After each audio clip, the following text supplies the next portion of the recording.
찬양이 이렇게 우리를 따스하게 해주고 행복하게 해주고 주의 전에 머금이 행복입니다. 앞뒤에 계신 분들 인사 나누실 때 여기에 있음이 행복입니다. 인사하시겠습니다. 여기에 있음이 행복입니다. 예, 아주 행복해집니다. 예수님 때문에 행복하고 우리 심여주엔 때 찬양 때문에 또 행복해지고 우리 성도님들 때문에 행복해졌습니다.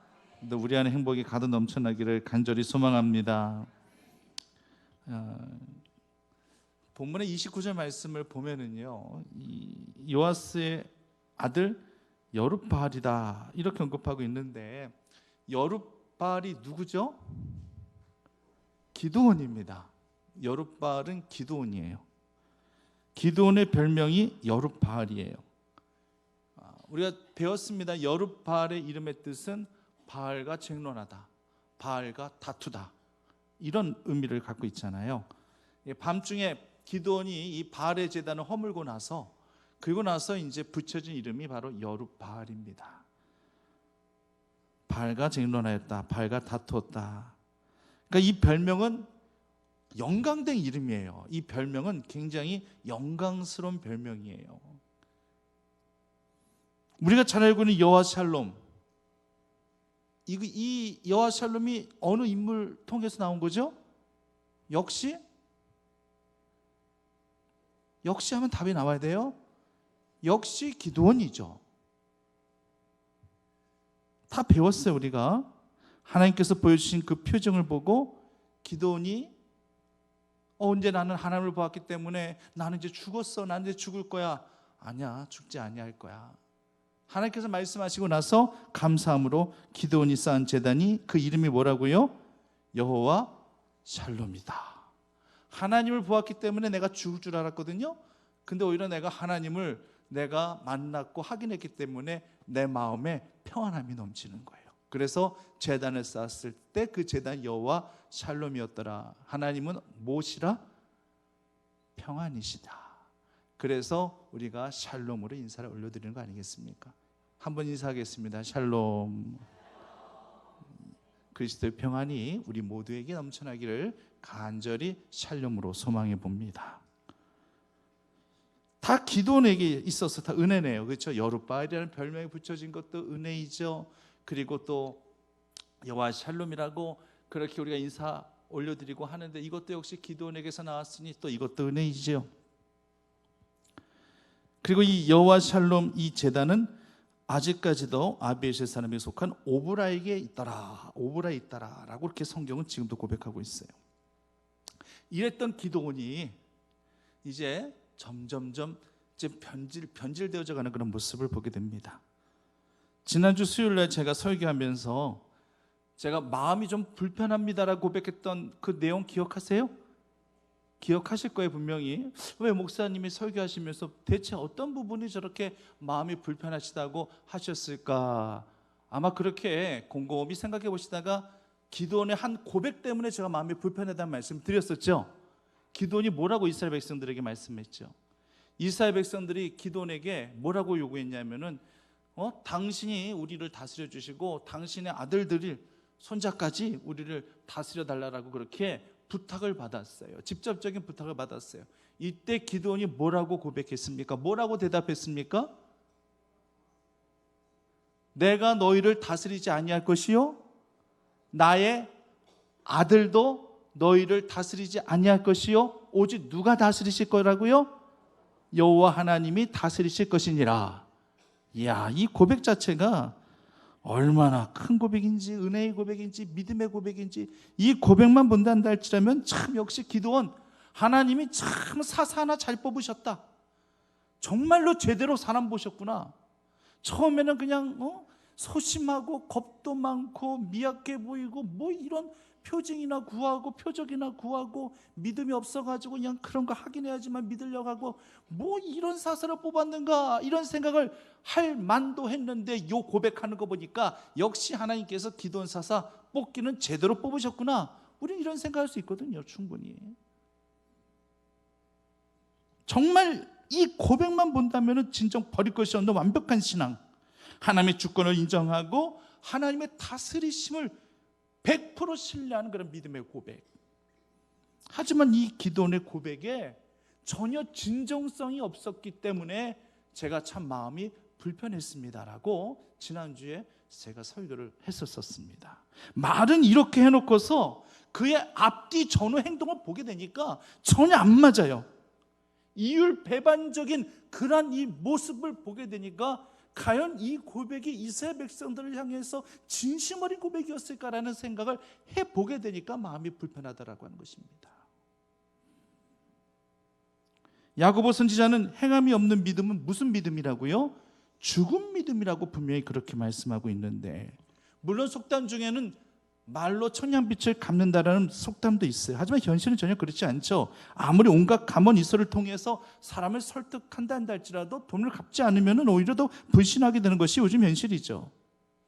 기도원은요, 정말 이때 당시 어떤 감정으로 이렇게 이스라엘 백성들을 향해서 이렇게 고백을 한 건지는 솔직히 잘 모르겠습니다.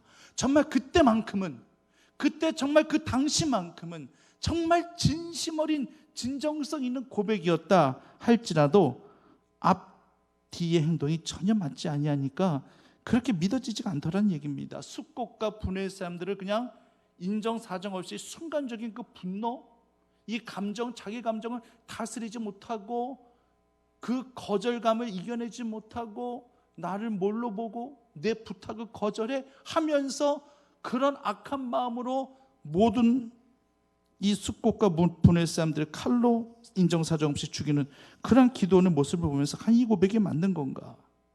이후에도 전쟁에서 승리한 이후에 온갖 전리품들을 다 자기 것으로 취하면서 호의호식하면서 살아가는 이 기도원의 이 모습을 보면서 과연 방금 전에 드린 이 고백이 정말 진정성 있는 진실한 고백이었는가?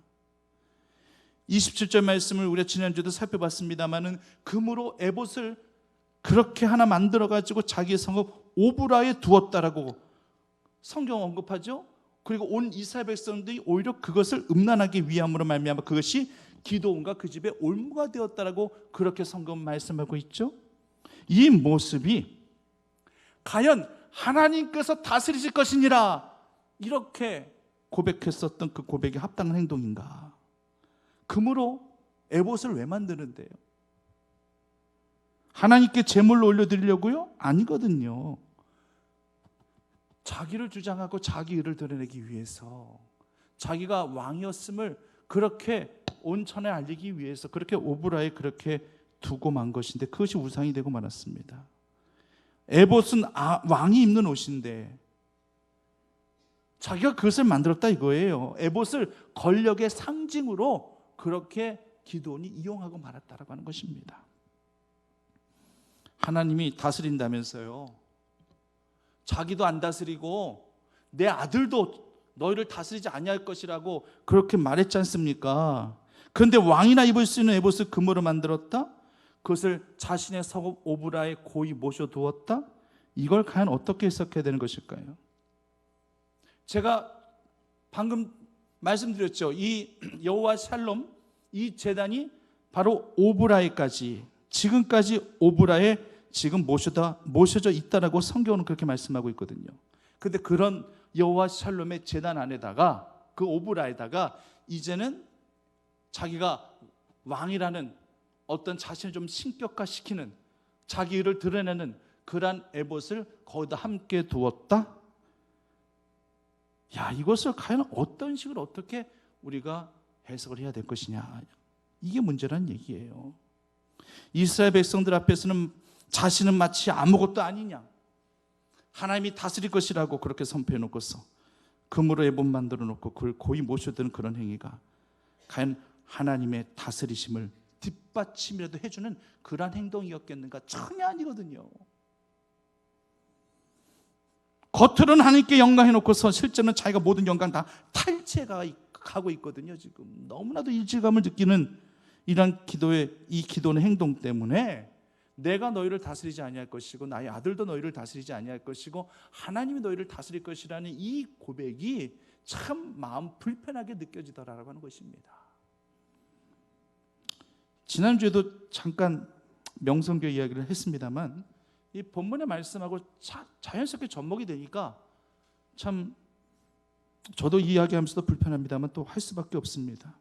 저는 사실 김삼환 목사님을 매우 존경했어요. 그 새벽재단의 부흥을 통해서 또 당신 자체가 항상 말씀하시는 게 나는 머슴입니다. 나는 주님의 머슴입니다. 내 목회는 머슴 목회입니다라고 항상 그렇게 말씀하신 분이 김삼환 목사님이셨어요. 청렴하셨고 늘 말씀의 재단에서 그렇게 또 말씀을 또 그렇게 선포하시는데 설교도 얼마나 좋았는데요. 들어보신 분들 다 아시잖아요. 구수하시면서도 또 순간순간 유머도 이끌어내시면서 웃음도 주시면서 그런 영성 있는 그런 설교, 그렇게 어려운 설교도 아니에요. 쉬운 설교로 가슴을 울리는 그런 설교여서 같은 목회자로서 참 존경할 만한 목사님이다. 저분의 영성을 본받아야 되는데라는 생각을 한두 번 한 적이 아니었어요. 그런데 어느 순간부터 교회가 부흥하기 시작하면서 머슴이 아닌 제왕이 되어버리셨습니다. 자기 아니면 안 된다는 특권의식이 들어가기 시작합니다. 그래서 이제 내 아들이 아니면 이 교회는 안 된다라는 영적 교만이 들어가 버리고 말았습니다. 교회 내에서 왜 자신을 위한 기념관을 건립하는 겁니까? 왜 교회 내에 그런 걸 건립해야 되죠? 왜 그런 걸 건립해서 누구를 알리고 누구를 홍보하자고 하는 건데요? 예수님을 알리고 예수님을 홍보하는 건가요? 자신을 닮은 인형까지 똑같이 만들어 놓고 자신이 어렸을 때 살았었던 마을 그대로 모형 건축으로 재현해 놓고 이거 다 누구 위한 건데요? 예수님 위한 건가요? 한번 여쭙고 싶습니다. 그거 예수님 위한 건가요? 대형교회의 비리가 자꾸만 세상 밖으로 나오게 되어질 때에 한국 교회는 그만큼 질타를 당하는 것이고 복음의 걸림돌로 자꾸만 작용하게 됩니다. 이건 명성교회만의 문제는 아니에요. 절대 아니에요. 명성교회를 통한 한국교회 문제예요. 명성교회 이 세습이 결국 한국교회 성장의 걸림돌로 왜 계속 작용되고 있다는데 왜 문제의 심각성을 느끼지 못하고 있느냐는 얘기입니다. 정치권하고 대체 뭐가 다른지 모르겠어요. 왜 그렇게 여당이 왜 그렇게 정권 교체 때 왜 그렇게 정권을 또 유지하려고 하는 것일까요? 정권의 맛을 봤으니까 정권의 맛을 보니까 위에서 군림한다는 것이 이렇게 매력적인지 몰랐어. 단순히 그것 때문이에요? 물론 그럴 수도 있겠죠. 하지만 결국 정권을 계속 여당에서 유지하려고 하는 것은 재임 중에 있었던 비리를 감추고 은폐하기 위해서 아니겠어요? 이거 드러내면 또 수사가 시작될 것이고 정권이 바뀌어지면 이 부분에 있어서 분명히 수사가 또 시작될 것이고 그러면 또 우리나라 정치 역사, 지금 대통령들의 역사 다 이래요. 참 가슴 아픈 현실입니다. 명성교회에서도 이런 맥락하고 뭐가 다르겠어요? 아는 사람은 다 압니다. 몇 년 전에 수석 재정 장로님이 스스로 몸을 투신했습니다. 우연일까요? 아는 사람들은 다 알아요. 은혜가 안 되기 때문에 그냥 우리 한국교회가 특히 우리 교단이기 때문에 우리 교단이 그냥 시시하고 있는 것뿐이지 알 사람들은 다 압니다. 근데 올해 우리 총회에서 우리 교단이 이 부분에 있어서 3년 동안 더 이상 세습에 대해서 묻지 않겠다고 가결까지 한 상황이에요. 참 눈 가리고 앙하는 이 모습, 이게 지금 우리 한국교회 모습, 우리 교단의 모습인 거예요. 이 세습의 문제가 이제는 한국교회의 큰 올무가 되고 말았습니다. 기도해 보십시오. 이렇게 될 줄 생각 못했겠지만 나중에 백성들이 그것을 음란하게 섬기게 되었고 그 집안의 올무가 되고 맙니다. 이게 과연 하나님이 바라시는 뜻이었겠는가? 하나님은 새긴 우상을 제일 싫어하시는 분이신데 기드온의 집에서, 그것도 한 시대를 다스린 사사의 집에서 우상의 올무가 생겨났다는 것이, 이것이 과연 얼마만큼 하나님 앞에 책망받을 일이겠는가? 기드온이 그것을 과연 알았을까? 몰랐겠죠. 기도는요 정말 마지막에 지저분했던 사사예요. 자식들 때에도 신앙적인 훈련도 제대로 시키지 못했고요. 그냥 와이프만 많이 두고 그냥 자식 낳기만 바빴어요. 자식 낳기만. 아들이 몇 명이었다고요? 그럼 딸은 몇 명이었을까요? 모르지. 성경 안 나와 있으니까. 지난주에 제가 어린 잡았잖아요. 최소 50명 이상 되지 않았겠어요? 아들만 어떻게 줄줄줄 70명을 낳아요? 중간에 섞어서 딸도 낳겠죠. 그러면 적어도 100명 이상 됐을 거 아닙니까? 자식 낳는 일에만 몰두했던 그런 기도원이에요. 요즘같이 저출산 시대에서야 이렇게 100명 이상 되는 자녀를 출산했다면 아마 대통령으로부터 장한 시민상 표창장이라도 받을 거예요. 요즘 같아서 아마 이런 표창장 줘야 됩니다. 주고 말아야죠. 당연히 줘야 됩니다. 워낙 안 나니까. 어느 교회든지요 이제는 다음 세대를 위한 목회를 구상하지 않으면 안 될 때가 왔거든요. 점점점 아이들의 숫자가 적어지다 보니 초등학교도 이제 통폐합하는 실정이 오고요. 이러다가 아마 아이들이 없는 그런 교회들도 굉장히 많아지게 될 것입니다. 실제로 지금 영유아비 초등부서 없는 교회도 점점점 많아지고 있다는 얘기예요. 이런 측면에서 이 기도원의 가족만 있다는다 할지라도 최소 몇 명 이상 되는 거예요? 100명 이상은 되니까 교회 하나 할 수 있어요. 그렇죠? 개척교회 수준 이상 완전 이건 넘어서는 거예요. 이야, 이런 측면에 있어서는 교회 몇 개를 만들어도 되겠어요. 그런데 문제는 기도원은요 다음 세대에 전혀 관심도 없었었고 그저 아이들 낳기 바빴다는 데 있어요. 그래서 옛말에 가지 많은 나무에 바람 잘 날 없다는 이런 말이 있죠. 자식이 많다 보니까 이 자식들 간에 권력, 이 다툼, 이 암투, 결국은 이 아들들이 나중에 어떻게 되는가? 그건 이제 다음 주 시간에 좀 더 자세히 살펴보겠습니다. 오늘은 아비멜렉이란 이 인물에 대해서만 좀 살펴볼게요. 오늘 본문의 아비멜렉이라는 그 70명의 아들들 중에서 아비멜렉이라는 이 아들만 일단은 탄생이 잠깐 언급되어져 있습니다. 아마 맨 처음 장자인지는 잘 모르겠습니다만은 오늘 31절 말씀 보니까 세겜에 있는 그의 첩도 아들을 낳았으므로 그 이름을 뭐라고 했다고요? 아비멜렉이라 하였다. 이렇게 이야기하고 있습니다. 세겜 족속의 첩이라고 하니까 역시 가나안 족속. 그러니까 결국은 이방의 첩을 얻어가지고 결국에는 자식을 낳았다는 거예요. 70명을 낳아야 되니까 이럴 수밖에 없는 거겠죠. 성경 창세기에 보면은요 아비멜렉의 이름이 또 등장해요. 들어보셨을 거예요. 아비멜렉의 이름을 그랄 왕 아비멜렉 들어보셨을 거예요. 이 왕이 아브라함의 아내 사라가 너무나도 이쁘니까 아브라함에게 누이라고 소개받아요. 그래가지고 어떻게 해보려고 자기 방에 들여보내게 하지 않습니까? 이때 하나님께서 개입하지 아니하셨단다 할지라면 안 그랬으면 사라는 큰 봉변을 당했을 뻔했어요.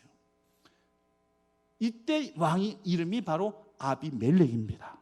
이 아비멜렉은 보통 이 블레셋 왕들의 공통적인 그런 이름이었어요. 블레셋 왕들을 대표하는 그런 이름 중에 하나였습니다. 예를 들어서 애굽을 대표하는 그런 왕은 애굽의 무슨 왕이라고 그러죠?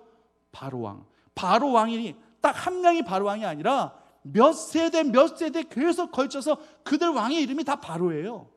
우리는 애굽 왕 바로 하면은 그 이집트 그 출애굽할 때 그 애굽 왕 바로만 생각하는데 그 수십 년 수백 년간의 역사 속에서 왕이 계속 바뀌었을 거 아닙니까? 그 바뀐 왕들의 이름 다 총칭해서 바로 왕이라고 하는 거예요.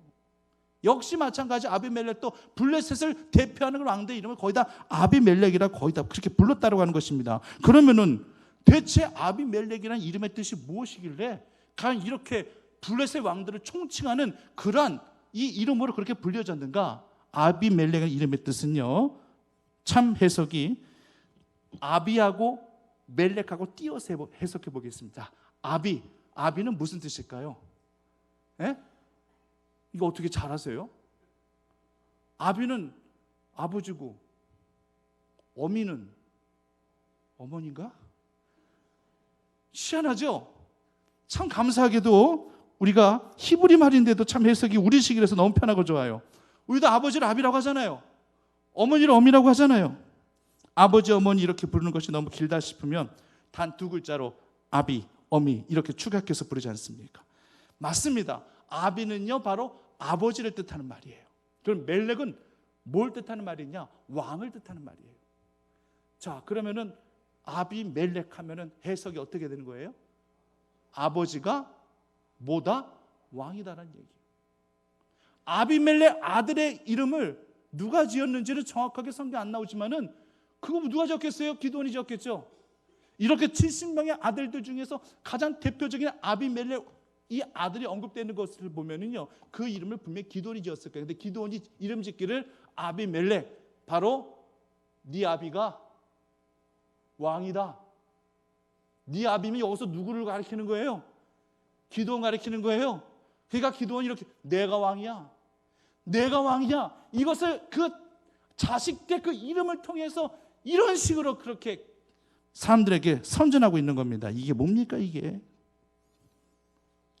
이게 뭐예요? 자기 자랑이지. 이게 뭐 하는 거예요 지금?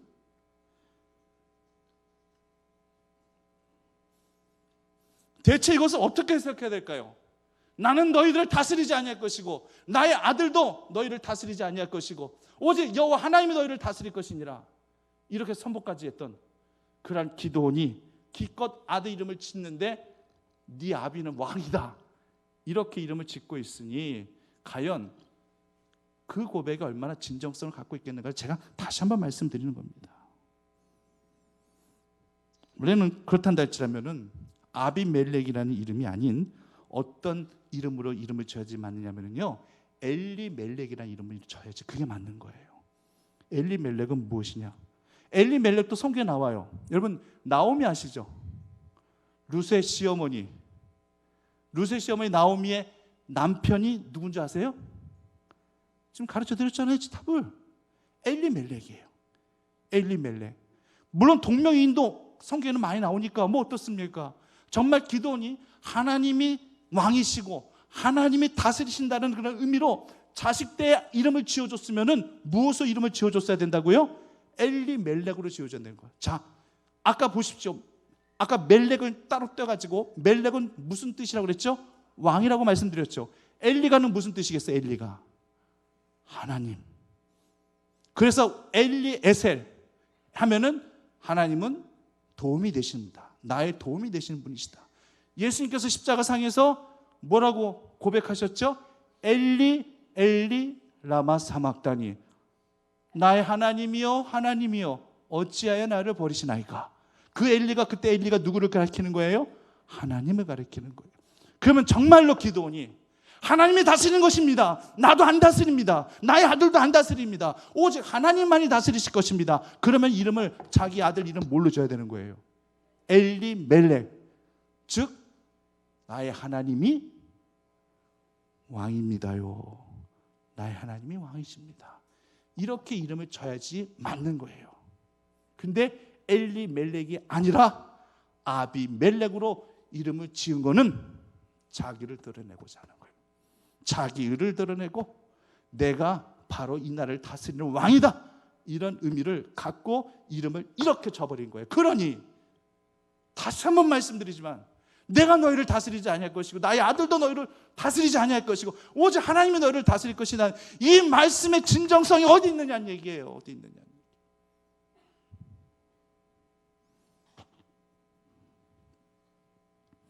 지금은 완전히 신앙과는 비껴가고 있어요. 기드온이요. 그 안에 지금 하나님은 안 보여요. 안 보여요. 아무리 찾아봐도 그 안에 하나님 안 보여요. 지금 우리는 자녀들 이름을 지어도 하은이, 하준이, 하음이, 하담이, 하민이, 하진이 뭐 이렇게 짓잖아요. 우리 자녀들 이름을 사탄이라고 짓겠어요? 마귀라고 짓겠어요? 그럴 수 없죠. 사실상 오늘로서 물론 다음 주에도 이 아비멜렉하고 이렇게 연결점, 접촉점을 갖고 있다 보니까 기드온에 대해서 다음 주까지는 이야기를 할 겁니다만은 주된 포커스는 이제 아들 된 아비멜렉에 대한 그러한 이 행위와 믿음과 여기에 대한 초점과 포커스를 맞출 겁니다. 그렇기 때문에 기도에 대해서 얘기를 또 할 수밖에 없겠습니다만은 사실 오늘로써 대장정의 기도의 삶 마감이 됩니다. 오늘 말씀 속에서도 오늘 32절 말씀 보니까 기드온의 나이가 많아 죽음에 아비에셀 사람의 오브리에 있는 그의 아버지 요아스의 묘실에 장사되었더라. 이미 이제 기도원의 죽음으로 사실상 오늘 맞춰지고 있습니다. 성도님들은 기억을 잘 못하고 계시겠지만 제가 기도원을 주제로 무려 오늘까지 몇 주에 걸쳐서 기도원에 대해서 우리가 살피고 공부하고 설교한 줄 아십니까? 무려 10주입니다. 지금 10주 동안 기도원에 대해서 지금 계속 고찰하고 살펴보고 있어요. 다음 주까지 또 기도원에 대해서 자연스럽게 언급을 해야 됩니다. 그러면 무려 11주를 2달 반 이상을 기도원에 대해서 우리가 지금 살피고 공부하고 있습니다. 그런데 참 유감스럽게도 이 10주, 11주의 과정 속에서 기도원의 믿음이나 행동, 이런 긍정적인 부분에 대해서 설교한 것은 불과 3, 4주 정도밖에 안 되고 나머지는 다 60, 70%는 기도원의 나약함, 소심, 두려움, 하나님을 상대로 표적을 구하는 믿음 없는 모습, 그리고 미디안과의 그 위대한 승리 이후에 점점점 변질되어 가고 있는 인간적인 모습, 자녀들에게는 신앙을 유산으로 물려주지도 못하고 피비린내나는 권력 다툼이나 하는 그런 모습들, 정말로 뭐 하나 내세울 것이 없는 이런 모습들을 우리가 계속 배우면서 기도는 절대로 성공한 사람이 아님을 깨닫게 되고, 그는 실패한 인생이었음을 깨닫게 되는 것이고, 자기의 감정을 다스리지 못한 것부터 시작해서 돈 문제, 성적인 문제, 권력 문제, 사람이 변질될 수밖에 없는 이 세 가지에 다 걸려버린 기도원의 말로가 참으로 암담함을 살펴보면서 우리가 느끼는 것은 우리는 절대 이런 삶이 되어서는 안 되겠구나. 사실상 우리가 전반적으로 사사기 말씀 전반적으로 다 그렇습니다. 사사기 말씀을 통해서 우리가 얻는 교훈은, 영적 교훈은 이렇게 살아야 되겠다, 이런 교훈보다는 이렇게는 살지는 말아야 되겠다, 이런 교훈이 더 커요. 솔직히 그렇습니다. 이런 사람이 돼야지, 이런 교훈보다는 이런 사람은 되지 말아야지, 이런 교훈이 더 큽니다. 뭐 어쩔 수가 없어요. 하나님이 택하신 사사라 할지라도요, 허물이 있고 또 부족함이 있는 인생이 있습니다. 맞습니다. 하나님께서 우리가 완전한 자의 소리를 불러쓰시는 거 절대 아닙니다. 부족함은요, 하나님이 채우시면 됩니다. 믿으십니까? 부족함은 하나님께서 채우시면 되고요, 연약함은 하나님께서 우리를 강하게 붙드시면 됩니다. 믿으십니까? 하지만 우리가 변질되고 타락하는 것은 하나님과는 전혀 무관한 우리 책임이며 우리가 감당해야 할 몫이라는 사실도 우리가 분명히 기억하셔야 될 것입니다. 성도님들, 변하지 않는 고귀한 사랑과 믿음으로 끝까지 주님만을 높이시며 변질됨 없이 더 주님을 위해 숙성되어지시는 주님 위에 더욱더 숭고한 순전한 믿음과 사랑으로 끝까지 내 삶에 맞춰진 그 순간까지 변함없이 주님을 섬겨가시는 믿음의 종들 다 되시기만을 간절히 축원합니다. 살아역사하신 아버지 하나님,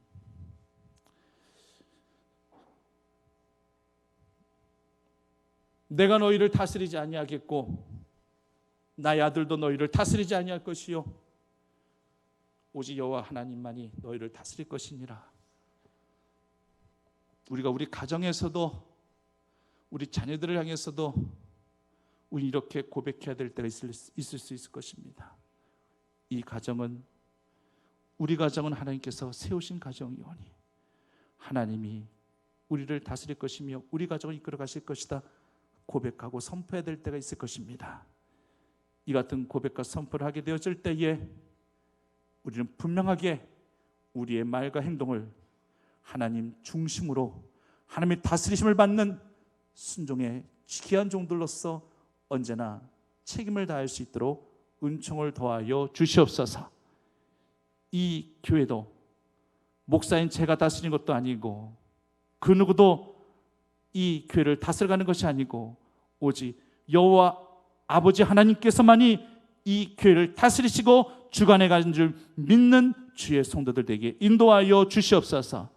그래서 주의 말씀 앞에 그대로 순종하며 순복하며 하나님의 영광과 의를 위하여 우리 인간의 의는 철저히 가리우게 인도케 하여 주시옵시고 더 낮고 낮아진 겸손함의 마음으로 붙들릴 수 있는 주의 종들 다 되어질 수 있도록 은총을 베풀어 주시옵소서. 변질됨 없이 오히려 더 시간이 지나가면 지나갈수록 더 순수하고 순전한 믿음으로 주님을 섬겨갈 수 있는 주의 종들 되게 하시기를 간절히 원하오며 예수님의 이름으로 기도드립니다.